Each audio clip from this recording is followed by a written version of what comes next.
you a dreamer? Are you a dreamer? Do you dream?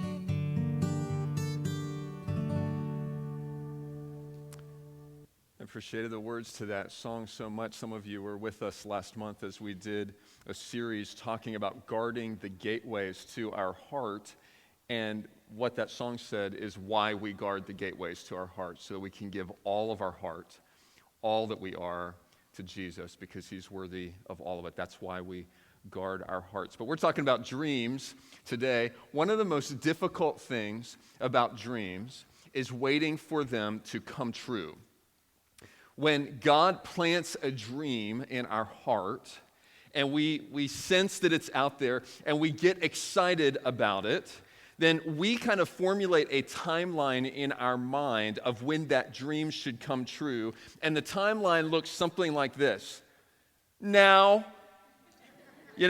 And so it's like it should be happening, and then we encounter these delays, and then we're like, what's going on? What's wrong? Why is this taking so long? I was talking with a friend this week who is in the process of selling her house, and they have some of the things lined up, like they found a buyer for their house, and then they found another house that they want to move into, so they have a contingency contract on that house. But as it turns out, the buyer for their house is doing a VA loan. And you and I can only imagine the delays that they have encountered in the last month trying to process a VA loan with government shutdowns and all the other hoopla that has been going on. So they're sitting here in the middle of waiting for this little dream to come true, which is kind of a big dream when you're in the middle of it. I'm trying to get out of this house. I'm trying to get into another house. I'm trying to get my boxes over to this new house and unpacked, and I'm trying to get my life back to a point of being settled. And there's these delays happening. And sometimes we're not even sure if it's going to happen at all, if the dream is going to come true, and why is this taking so long? Proverbs 13, verse 12 says, "Hope deferred makes the heart sick, but a desire fulfilled is a tree of life." Hope deferred, or we could maybe tweak that a little bit for our purposes this morning because we're talking about dreams. We could say, dreams delayed make the heart sick, but a longing fulfilled is a tree of life. When it finally comes true, man, it feels great. And it feels like, we got there and God is good and, it's all good. But during the delays, during the deferrals, it makes our heart sick, and we're just kind of like longing and waiting, and is this ever going to happen?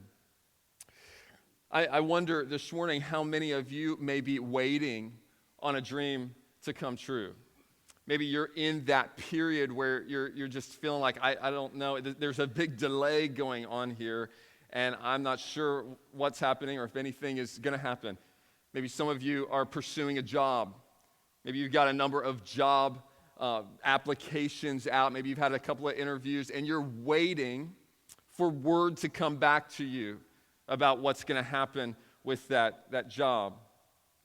Maybe you're waiting for test results to come back from a hospital.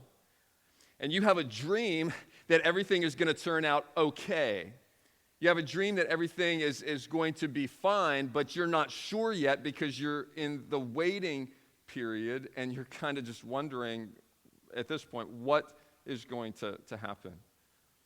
Or maybe you're in a relationship and you're waiting for the other person to move in some way. Maybe there's a reconciliation that needs to take place. Or maybe it's a romantic relationship, and you're wondering if this other person is interested in you. And you're waiting, and when we're waiting, it feels very helpless. It feels like there's nothing we can do. It feels like all we can do is just kind of sit and wait. It kind of feels like you're in a vacuum. This is kind of what waiting feels like a lot of times, is there's this big empty spot that we are waiting to get filled with whatever this dream is that we're expecting at some point, hoping at some point is going to come true, but right now it just feels empty, and so we just kind of sit there and wonder if it's going to come true or not.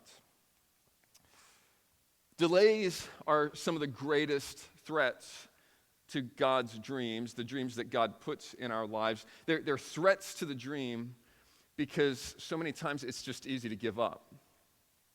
It's easy when we feel like it's taking too long for the dream to come true. It's just easy to kind of pack it in, give up, and then the dream never does come true. We don't give it a chance to come true.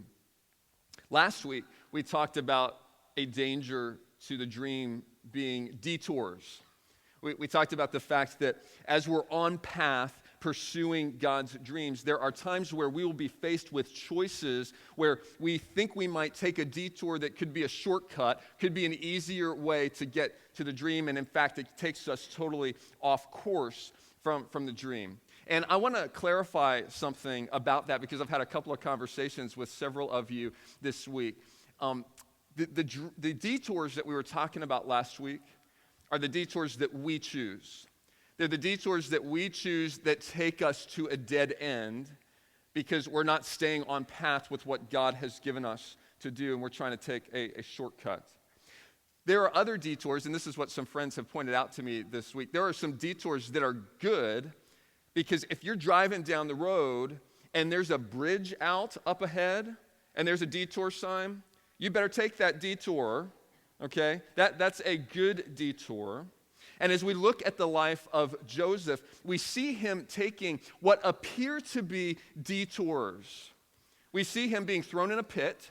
We see him being sold as a slave. And last week we saw him being thrown into jail. And from Joseph's perspective, and possibly from our perspective, we look at that and say, that looks like a detour to me. But in fact, that was precisely God's path for him to get to the dream. That wasn't a detour at all. The detours to the dead ends are the choices that we make. When God makes a choice and he reroutes us, that's not a detour at all. That's really just the path he's taken. God has this very annoying habit of sometimes wanting us to take the long route to get where he wants us to go. And for us, it seems like a detour. To him, that's just the path that he has for us to take. Today, as we talk about the danger of delays and the danger that they can pose to our dreams, the delays are really from our perspective. The delays are really the way we see the timeline working out. And as we will see, God's timeline is just different than ours. And for God, everything is, if you and I are staying on path towards God's dream, everything is taking exactly the amount of time that he wants it to take, no longer, no shorter. The delay is just from our perspective. So for those of you this morning who may be in that period of waiting, maybe you're wondering if something is ever going to come true. Maybe you're on the edge of giving up on a dream that you're pretty sure God placed in your life, but it's just taken so long. You're kind of tired of waiting. You feel like this vacuum where there's this emptiness. God should be fulfilling the dream and filling that up. We're going to talk this morning about a different perspective on those delays. We're going to look again at the life of Joseph and see what Joseph did, the example that he gives us for what to do during the delays while we're waiting, what we can actually fill that vacuum with that will help us stay on path to the dream and not give up. So if you would take a Bible, turn to Genesis chapter 40. If you want to take one of those at your seat, it's on page 29. If you want to look it up on your phone, that is fine as well. Just don't play Candy Crush on me, okay? Just stay tuned here. For those of you who may be just joining us in the middle of this series, I want to just give you a brief recap of Joseph's life so you kind of know where we've come so far. Joseph is a young man when we meet him who is 17 years old. He is one of 12 sons, and he's the favorite. And everybody knows it. He's dad's favorite. All of his brothers know that. So he starts out as the favored son. Now, his brothers don't like that very much. And so they turn on him. They throw him into a pit to leave him to die. But then they have an teensy bits of compassion on him, and when some slave guys, when some traders come by, they say, hey, we'll just sell him as a slave. So they sold him into slavery in Egypt. When he gets to Egypt, he takes a position serving one of the most powerful men in the country. Actually, he works his way up to being in the household of one of the most powerful men in the country. His name was Potiphar. And so things are looking up a little bit. I mean, as much as they can be looking up for someone who is a slave, right? So things are looking up a little bit, but then last week we saw that life threw a detour at Joseph, and he had to choose if he was going to stay on path to God's dream or if he was going to take a shortcut. And he had Potiphar's wife, the man he's working for, coming after him, propositioning him for a sexual relationship. He said no to that, ends up getting thrown in jail. Okay? So he's gone from being the favored son in the family to being in jail. And as we ended last week, we can go back here to Genesis 39. As we ended last week in verse 20, it says, Joseph's master took him, put him into the prison, the place where the king's prisoners were confined, and he was there in prison. Verse 21, I love this verse. But the Lord was with Joseph and showed him steadfast love and gave him favor in the sight of the keeper of the prison. Please don't miss that verse. If you're feeling like you're in a prison right now, if you're feeling like you're in a pit right now, you need to reread that verse. The Lord was with Joseph. God can still be with you in the pit. God can still be with you in the prison, and he can still show you steadfast love and give you favor in the sight of the people even around you. So all hope is not lost because of your surroundings. God, and I'm curious, and we won't spend time on this, but I just thought about this week. I wonder what that looked like for Joseph, that the Lord was with him, showed him steadfast love. How did God show him steadfast love? I don't know, maybe once in a while he got a steak dinner. I don't know. I mean, what were the ways that God reminded him, I'm still with you, you're still on track, everything is going to be okay. Don't keep staring just at your surroundings. Look up. So Joseph is he's in prison, but he's landing on his feet. And so that's where we find him as we move into chapter 40 this week. Sometime after this, okay, pause right there. Sometime after this. Sometime after Joseph got thrown into the prison, our story goes on. Sometime, how long? We don't know exactly how long, but here's how long. Here's a time frame that we do know. Joseph so far has been either a slave or in prison for 11 years. That's a long time. Okay? I want you to pause for a second. We need to let this sink in today because we're talking about waiting. Okay? 11 years ago was 2002. Okay? Think back to what was going on in your life in 2002.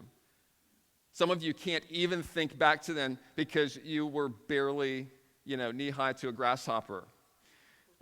2002, George W. Bush was president. The war in Afghanistan began. Gasoline, average price, $1.61 a gallon. That was a long time ago. 11 years have passed, and Joseph is far from home, and he has to be wondering, is anything happening to take me close to this dream? So that's kind of what's behind these words in chapter 40, sometime after this. Sometime after this, the cupbearer of the king of Egypt and his baker committed an offense against their lord, the king of Egypt. And Pharaoh was angry with his two officers, the chief cupbearer and the chief baker, and he put them in custody in the house of the captain of the guard in the prison where Joseph was confined. Now, just pause just for a second, because it says in custody of the house of the captain of the guard. If we go back, if you look back in chapter 39, we find out that who is the captain of the guard? Potiphar. Okay, so Joseph has been confined in prison in Potiphar's house, who threw him into prison, which again tells me, we said this last week, I don't think Potiphar believed his wife and what she accused Joseph of doing, but he had to do something. And he wanted to kind of keep him around too, because he knew he was a good guy, gets him in charge of the jail. And then in verse 4, the captain of the guard appointed Joseph, this is Potiphar, appointed Joseph to be with them, these two men who have just been thrown in prison, and he attended them. They continued for some time in custody. Verse 5, one night they both dreamed, the cupbearer and the baker of the king of Egypt, who were confined in the prison, each his own dream, and each dream with its own interpretation. When Joseph came to them in the morning, he saw that they were troubled. So he asked Pharaoh's officers who were with him in custody in his master's house, "Why are your faces downcast today?" They said to him, "We have had dreams, and there is no one to interpret them." And Joseph said to them, "You think you've got problems? 11 years ago, I had dreams, and I got thrown in a pit and sold as..." Does yours say that? No. No. Listen to what Joseph responds to them. Joseph said to them, "Do not interpretations belong to God? Please tell them to me." Do not interpretations belong to God? Joseph still believes that. After 11 years waiting for his own dream to come true, Joseph believes that God is still the interpreter of dreams, and that his dream just hasn't come true yet, but it will. See, what Joseph knows that we need to understand this morning is that when the dream seems to be delayed, stay certain and serving. When the dream seems to be delayed, because it's really not delayed. If it's God's dream, then it's happening exactly according to his timetable and his plan. When it seems to be delayed, stay certain that God is going to do what he said he was going to do, and stay serving the people that God puts into your path. So what Joseph is filling his vacuum with as he waits is he is staying certain about what God said he's going to do. And so to kind of symbolize that this morning, I'm going to use a Bible, because what God has said, what God has promised will come true. And so Joseph is filling his vacuum with certainty that what God said will come true. He still believes, after 11 years, that that dream is going to come true. He's also filling his vacuum with serving. So if I can use this as though I am a server, okay? He's filling his vacuum with serving because these men are coming to him with dreams that they have had. And if I were in Joseph's position, I probably would have been so full of self-pity by this time that I would be like, I don't give a rip about your dreams. But instead, he sees, did you notice this, that he said, "Why are your faces downcast today?" in verse 7. What's the matter? What's going on? I can tell something is going on. And they say, "We've had these dreams and we don't understand them." And he says, "Well, why don't you tell me, because I've got a connection with the dream giver. And so I want to help you understand. I want to serve you and help you understand."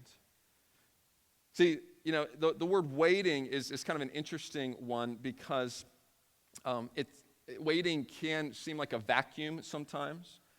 Or you can think about the waiting that happens at a restaurant. We call the people who come to our tables and serve us waiters, right? Waitresses. Doesn't mean that they're sitting around in a vacuum. It means that they're watching the people that they're serving and figuring out, how do I serve you? How do I come and make your life better? And so while I'm waiting for God to bring the dream to pass, I can serve the people that God puts into my path. And that's what Joseph used to fill that vacuum that feels so helpless. He's staying certain and serving. Because Joseph remembers, and he knows what we talked about the very first week when we started talking about dreams. The dreams aren't about us. The dreams are about God and what he wants to accomplish. If the dreams were about us, then it should all be comfortable. It should all be fun. It should all go according to our timetable. But if the dream is about God doing something bigger than we are, then he can do whatever timetable he wants. He can take us on whatever detours he wants, because it's all about what he's wanting to accomplish.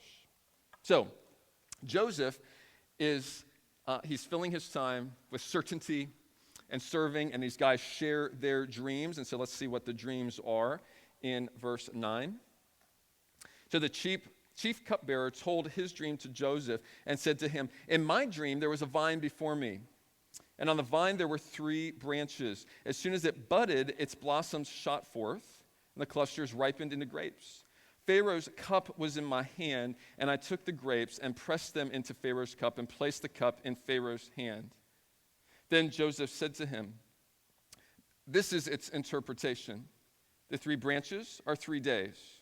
In 3 days, Pharaoh will lift up your head and restore you to your office, and you shall place Pharaoh's cup in his hand as formerly when you were his cupbearer.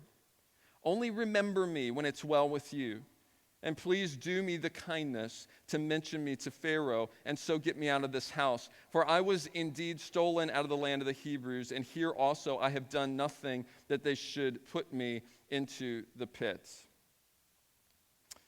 So Joseph said, there's a good meaning to your dream. You can look forward to this. In 3 days, you're going to be restored to your position. And Joseph believes that the dream is going to come true because he says here in verse 14, "Remember me. When you get out of this place, like I know you will because I know the dream's going to come true, when you get into a better place and you get next to Pharaoh who has some power, would you tell him about my situation here? Because this isn't fair." He's not whining. He's not self-pity. He's just saying this isn't right. And so could you put in a good word for me? He believes it's going to come true. So now we see what the other dream was. Verse 16, the chief baker saw the interpretation was favorable. He's thinking, that sounds good. Let me have a dream like that too. He said to Joseph, "I also had a dream. There were 3 cake baskets on my head, and in the uppermost basket there were all sorts of baked food for Pharaoh, but the birds were eating it out of the basket on my head." And Joseph took a long look at him and answered and said, "This is its interpretation. The 3 baskets are 3 days. In 3 days, Pharaoh will lift up your head from you and hang you on a tree, and the birds will eat the flesh from you." Okay, pause there for just a second, because I find it interesting that sometimes people say that the Bible is boring, okay? If you read through the Bible, there's enough intrigue and drama and gore to keep even teenage guys interested. I saw the teenage guys perk up when I talked about birds eating flesh, okay? So I mean, there's a lot here that you may not even realize, that's pretty interesting. But, this guy hears this, and he's thinking, this isn't what I was looking for. This isn't what I was hoping for. And probably his jaw dropped a little bit, and he's got only 3 days to wait. And in verse 20, it says, "On the 3rd day, which was Pharaoh's birthday, he made a feast for all his servants and lifted up the head of the chief cupbearer and the head of the chief baker among his servants. He restored the chief cupbearer to his position, and he placed the cup in Pharaoh's hand. But he hanged the chief baker as Joseph had interpreted to them." So, pause there. Pause. Don't read on. Stop. Okay. So, Joseph must have been thinking by this time, here's a shot in the arm. I mean, I interpreted these dreams. They came true. This is exciting. Now the cupbearer is now with Pharaoh. He's with somebody who has the power to do something about my situation. Surely this is the end now, and I'm going to get out of here. But then a few days go by, and he's thinking, well, he's just busy. He's busy catching up. It's been 2 years, It's been a couple of years since he's been with Pharaoh, and there's probably new technology about how to squeeze the grapes, and he's got to get caught up on all that stuff. But I'm confident that he's going to tell Pharaoh, and then a week goes by, and he's thinking, that was the perfect window to bring this up, but maybe he's still going to bring it up, and I wonder how many weeks went by before Joseph's thinking, here's what happened. Verse 23, "Yet the chief cupbearer did not remember Joseph, but forgot him." He forgot about him. How long did it take Joseph, I wonder, to realize that he had been forgotten? And I wonder, I don't know that Joseph did this because Joseph is such an incredible model, but if it had been me, I would have been there going, I can't believe that I have been forgotten by this guy that I helped when I didn't have to. And God, have you forgotten me too, by the way? It's been 11 years, and the wait goes on, and we find out in the next verse how long the wait goes on. Verse in chapter 41, after 2 whole years. 2 more years on top of 11 years that he's already waited. That's what I call a delay. And if I'm Joseph, I'm saying, God, I'm done. This has taken way too long. This is ridiculous. Can we not move this along? Why have you forgotten me? And so we'll have to wait until next week to see if the wait is over.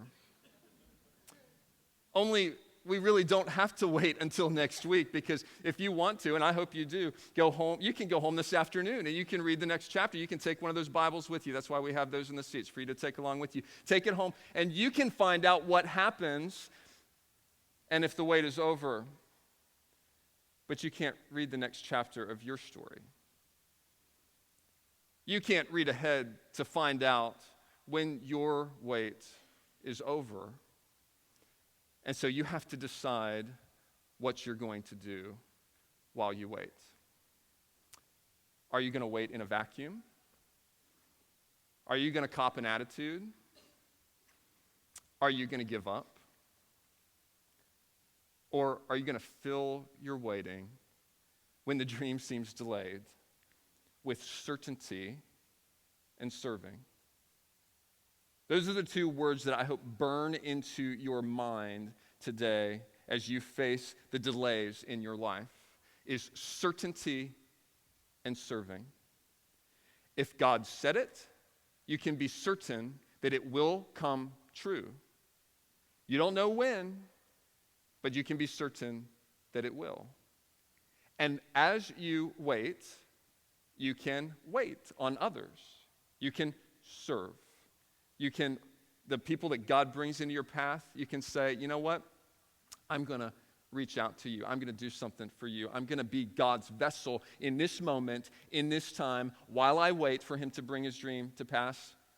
I'm going to serve you, and I'm going to move into your life and do what God might want for you to do. So, those of you who maybe have a dream of getting your finances in order, you're trying to get out of debt.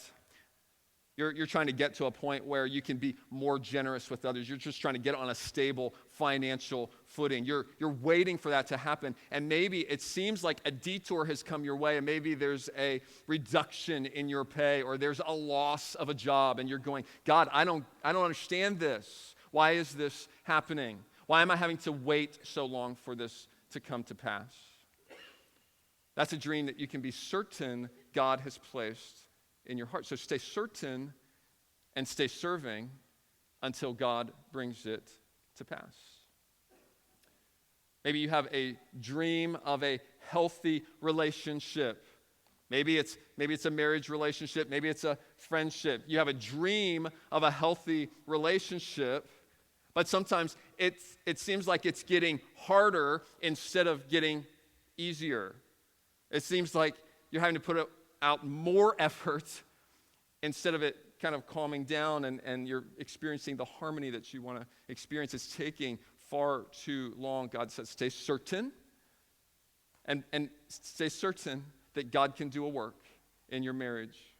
I'm not standing here guaranteeing you that it's going to all ever come to a point of harmony, because it takes 2 people. But as far as it depends on you, you can make a choice to stay certain. I'm going to believe that God can work here, and he can certainly work in me. And by all means, serve that other person. By all means, be serving them and pouring yourself into them and building into them. Or maybe some of you are in relationships, and we talked a number of weeks ago about being careful the people that we walk through life with. being careful about the companions that we choose. Maybe some of you have made some of the hard choices of saying, I need to change the companions I walk with because I don't want to be a fool in life. I want to be wise. So I need to change from walking with fools. I need to walk with wise people. And maybe you're in that in-between period where you've kind of walked away from the foolish people who live like there is no God, and you haven't quite yet connected with the people who are wise. And you're saying, now I'm in no man's land. It's lonely here. It's taken longer than I thought it was going to take. Stay certain. Stay serving. Stay certain that God will bring about what he has promised he would, that he will meet your needs. Stay serving the people that God brings into your path. There's two things that we need to know about waiting. Two encouraging things. Well, kind of encouraging. The first one is we don't have to wait alone. Okay, Joseph is waiting alone. I mean, he's in prison, and there's probably nobody there. I don't know. Maybe God gave him another inmate, who's believing like he is to encourage him. I don't know. Joseph's alone, but you and I have a choice that we don't have to wait alone. And so one of the vehicles, one of the opportunities that we offer as a church is to be in a group. And many of you, over 100 of you, are in groups that are meeting now. And I want to say to those of you who are in those groups, those are your walking companions as you go through life. They're there to pray with you and support you. Yes, you have curriculum and you have things that you're learning and you're studying as you go through there. But our groups aren't just about that. Our groups are also about walking through life together and sharing life together. And as you're struggling, as you're ready to give up because the dream just seems like it's not coming true, share that with those people that you're growing to trust because they want to care about you and come around you and speak encouragement into your life. So you don't have to wait alone while you're waiting. The other thing, it's maybe not quite as encouraging, but it's you just need to know that waiting is just the reality of life. Waiting doesn't mean that something is wrong. It's a reality of life.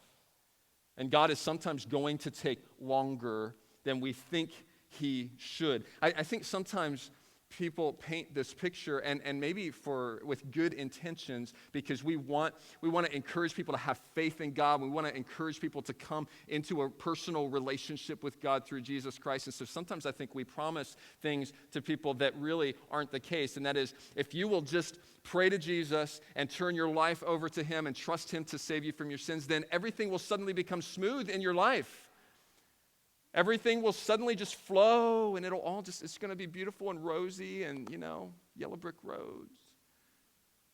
That's not the way life works. It's not the way it ever has. It's not the way it ever will in this world. And so you just need to know that. I'm just telling you that's the way it is. It's not pretty. It's not fun truth, but that's the way it is. But if you know that going in, then you know to expect when it takes longer than you think it should. When God seems to be taking you on a detour and it doesn't seem like you're getting there as fast as you should. I wrote this in my journal a number of weeks ago. Sometimes God hides behind clouds because he wants us to seek him. He wants to know that we think he is worth waiting for. If he just gave everything to us immediately, then there's no wait, and we just snap our fingers, and he gives us whatever we want. But he doesn't operate like this. I read this fantastic quote a month or so ago in a book. I will put it up on the screen. We learn in our waiting to respect God's freedom, to remember that God is a person and not an answer or favor dispensing machine. That's kind of what we want sometimes, isn't it? We just want God to be giant Santa Claus. Okay, God, I've been pretty good this year, and here's what I want. Would you just give it to me on a silver platter today? God's not a favor dispensing machine. He's a person. He has a plan. He has thoughts. He has wisdom, and he knows exactly how long it needs to take. He knows exactly what path we need to take. He's not a God who serves us. We need to get that straight. We serve him. He's not there to serve us. 1 Peter 5:6 says, "Humble yourselves under the mighty hand of God, so that at the proper time he may exalt you." Humble yourselves so that at the proper time. See, the problem is that we and God have different ideas of what the proper time is. The proper time is, by definition, what God says it is. And so we need to humble ourselves and recognize that and say, okay, God, however long this takes, it's up to you. When the dream seems delayed, stay certain and serving.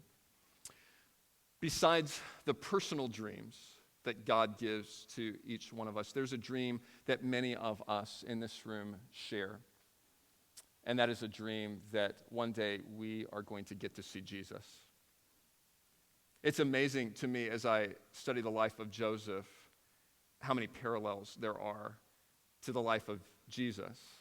But really, Joseph's life is just a dim foreshadowing of the life of God come to earth in the flesh to live this perfect life, to teach us and model for us how to live. And then, even though we did not deserve it, to give his life in our place so that our sins can be forgiven. We look forward, many of us in this room are looking forward to seeing that guy someday, that man, that God someday. We're looking forward to bowing at his feet, humbling ourselves before him. Right now, we're waiting for that to happen. People have been waiting for that for 2,000 years, and it seems like too long, quite honestly. I mean, God, are you seeing what kind of a mess we're in? I mean, isn't it time to come back and fix this up? It feels like it's taking too long, but it's taking exactly the amount of time that he says it needs to. I want you to look at one more passage as we close here today, and it's in 1 Thessalonians 1. It's on page 846 there in the Bibles at your seat.